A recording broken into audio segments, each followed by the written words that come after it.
Break के बाद एक बार आप सबका फिर से बहुत बहुत स्वागत है आपके रूबरू में। जैसे हम बात कर रहे हैं, राज्य की बात कर रहे हैं, और प्रवीण जी आज हमारे साथ हमारे मेहमान हैं, आपके रूबरू में आपके मेहमान हैं। प्रवीण जी, मैं आपसे यहाँ पर ये जानना चाहती हूँ कि हाल ही में सूबे के मुखिया वीरभद्र सिंह जी मंडी जिले के दौरे पर थे, तो वहां पे उन्होंने कई घोषणाएं की। उन घोषणाओं की जमीनी हकीकत क्या है? मुख्यमंत्री जी और उनकी धर्मपत्नी बहुत लंबे समय से घोषणाएं करती रही हैं। बहुत बड़ी बड़ी घोषणाएं उन्होंने पहले भी की जी।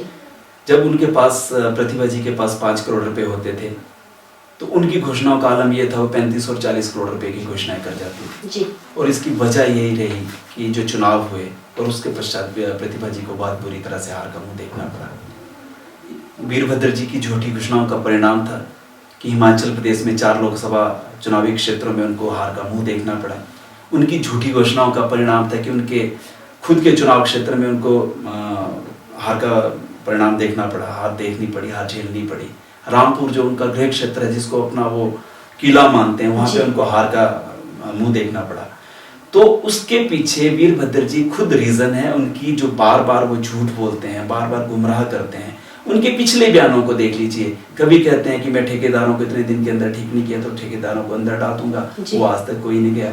कभी कहते हैं मैं टीचरों को डिमोट कर दूंगा, आज तक प्रदेश के अंदर कोई टीचर डिमोट नहीं हुआ। कभी कहते हैं मैं लाल रंग की टोपी डालूंगा, कभी कहते हैं मैं हरी रंग की टोपी डालूंगा। मंडी में घोषणा की थी उन्होंने। हाल ही में मैं ये कहता हूँ ये सिर्फ घोषणाएं करते हैं। हाल ही में उन्होंने एक चीज और भी कहा था अभी कि जो नेशनल हाईवे की हाल है, अगर बाय द वे पीडब्ल्यूडी विभाग या नेशनल हाईवे विभाग नहीं सतर्क होता है तो उनको रातों रात डिमोट करवा देंगे। ये भी घोषणा होगी, ये सिर्फ घोषणा है। अब विश्वास करता हूँ 7 दिन बाद हिमाचल प्रदेश में कोई डिमोट होने वाला नहीं है। उनका पिछला लंबा राजनीतिक जो कैरियर है, उसके बाद उनको उसका विश्लेषण किया जाए तो लगता है कि वो सिर्फ घोषणाएं करते हैं।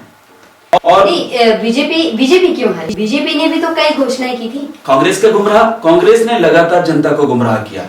कांग्रेस ने एक जो बीजेपी के हारने, कैसे कह सकते हैं कि कांग्रेस ने गुमराह किया? बिल्कुल, कांग्रेस ने युवाओं को कहा कि हम लोग बेरोजगारी भत्ता देंगे। आज मैं पूछना चाहता हूँ बेरोजगारी भत्ता कहाँ है? प्रदेश कौशल भत्ता दिया जा रहा है। कौशल भत्ता तो भारतीय जनता पार्टी की सरकार की देन थी जी। पर बेरोजगारी भत्ता जिसकी वजह से 4% वोट परिवर्तित हुए और आज कांग्रेस सत्ता में है, उसकी सबसे बड़ी आज तक गुमराह करते रहे हैं।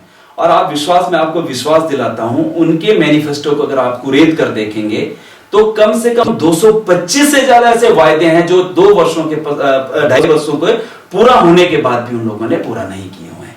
तभी मैं बार बार कहता हूं वो सिर्फ गुमराह करते हैं और भविष्य में भी गुमराह करते रहेंगे। पहले केंद्र की कांग्रेस सरकार करती रही और वही बीमारी हिमाचल प्रदेश की कांग्रेस सरकार को भी लग गई है। प्रवीण जी, समय का अभाव है, मैं आपसे यहाँ पर ये जानना चाहूंगी कि कांग्रेस पहले बीजेपी पर आरोप चढ़ती आई है कि बीजेपी क्षेत्रवाद और जातिवाद को बढ़ावा देती है।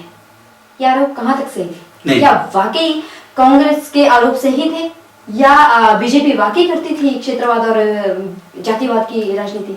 क्षेत्रवाद और जातिवाद की राजनीति के ऊपर हिमाचल प्रदेश के ऊपर बहुत लंबे समय तक सिर्फ वीरभद्र जी ने शासन किया। इसका मैं उदाहरण सहित आपको एग्जाम्पल दे सकता हूँ और आज भी कर रहे हैं जी।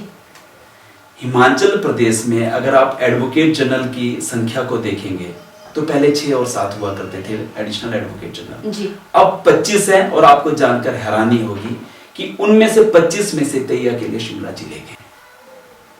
क्षेत्रवाद की राजनीति वही करते रहे हैं, हमेशा ऊपर और नीचे की राजनीति का भेदभाव वो करते रहे हैं। और इसका सबसे बड़ा उदाहरण मंडी की कंसा चौक की रैली में उन्होंने खुद बोला, पहले वो क्षेत्रवाद। यही बात मैं आपसे यहाँ पर पूछने वाली थी। अभी हाल ही में कंसा चौक आए थे, उन्होंने ये कहा उनकी वाइफ प्रतिभा सिंह वो हार चुकी थी 1 साल पहले लोकसभा, एक साल होने को आया है लोकसभा चुनाव, वो हार चुकी थी। और उन्होंने ये कहा है एक मुख्यमंत्री अगर इस तरह की बात करता है तो क्या ये सही है कि मुख्यमंत्री द्वारा कहा जाता है कि ब्राह्मणवाद की वजह से प्रतिभा सिंह हारी है?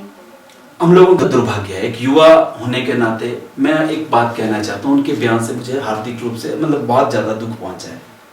एक युवा इस तरह से जातिवाद, अब इस बात से बिल्कुल सुनिश्चित हो जाता है कि इस तरह की राजनीति कौन करता है।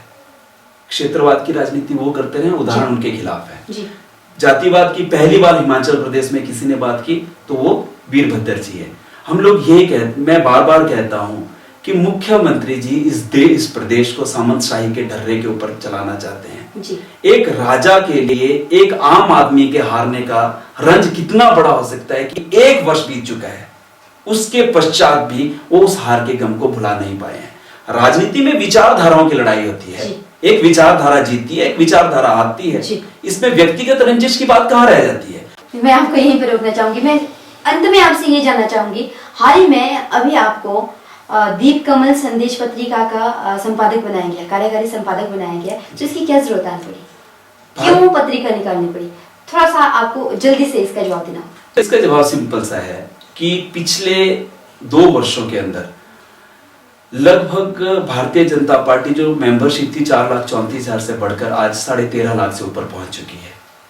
और हम लोग चाहते हैं कि भारतीय जनता पार्टी के जो कार्यक्रम है, भारतीय जनता पार्टी की जो नीतियां हैं, भारतीय जनता पार्टी के जो उद्देश्य हैं, वो भारतीय जनता पार्टी के कार्यकर्ताओं तक सही परिप्रेक्ष्य में जाएं।